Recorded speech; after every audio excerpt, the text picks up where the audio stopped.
What's going on, folks? Long time no see. I finally got some shit accomplished, start to finish, so it's time for an update video. Um, Number one, there is now an OS Giken limited slip differential in the gearbox. Really awesome story behind that. A buddy on Renlist bought it for his car. It didn't end up fitting, and he asked me if I wanted it. And I was like, what? And he was like, yeah, do you want it? And I was like, yeah. And he sent it to me. So I ripped the gearbox out of the car, sent it to a shop. They installed it, got it back a couple days ago, threw the gearbox back in, and now we've got a limited slip. So that is going to be really fun. Not a lot of these cars came from the factory with a limited slip, and most of the ones that did, they're worn out and in need of servicing. So to have a brand new, awesome LSD in the car should make a pretty big difference. I'm really excited to see. Um, the other big change that I've spent a while working on is in the interior. So we'll just take a look.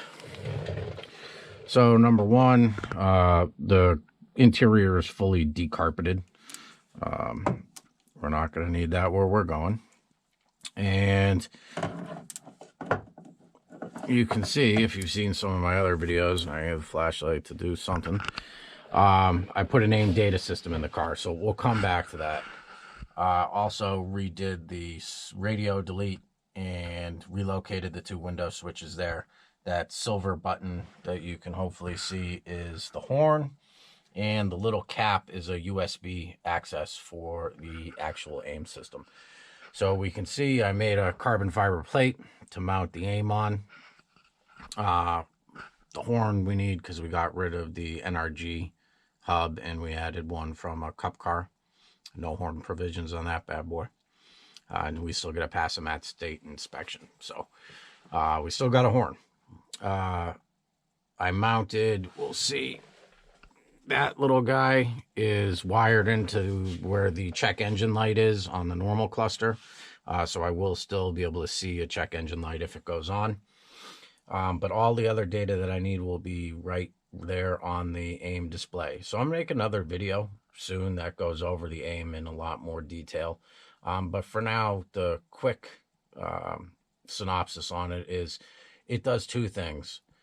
It provides the driver with information both from the car's ECU via CAN. So that would be things like RPM, coolant temperature,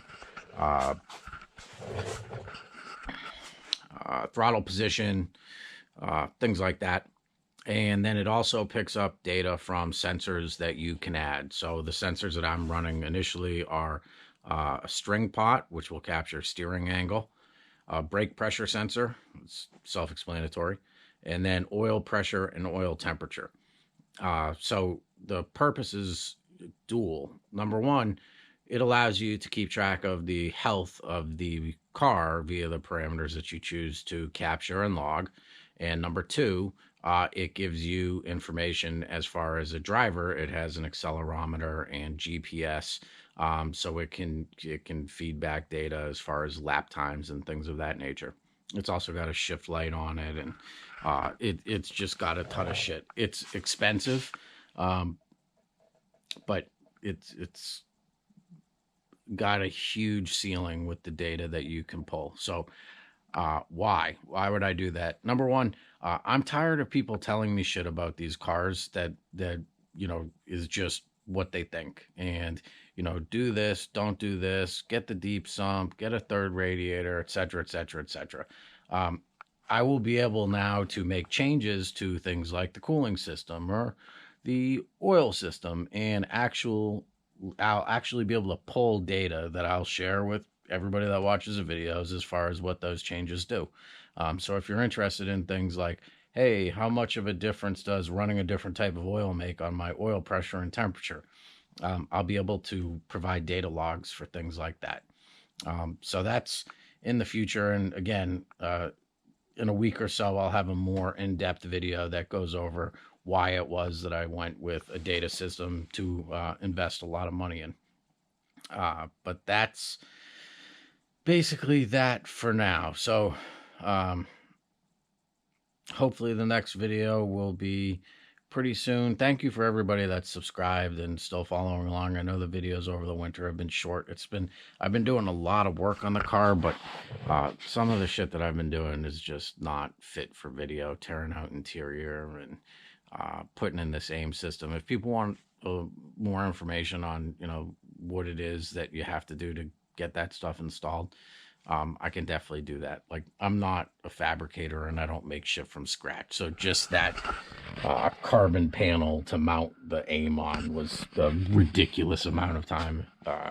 Pick how long you think it should take and then triple it, and that's how long it took me. But that's I'm a marginal mechanic and I'm terrible fabricator, so I'm just trying to get by. So hopefully you guys like this short update video, and if you're not subscribed and you want to see as we get back into spring and on track and on the road, definitely hit the subscribe button and stay tuned for more. Thanks a lot. Talk soon.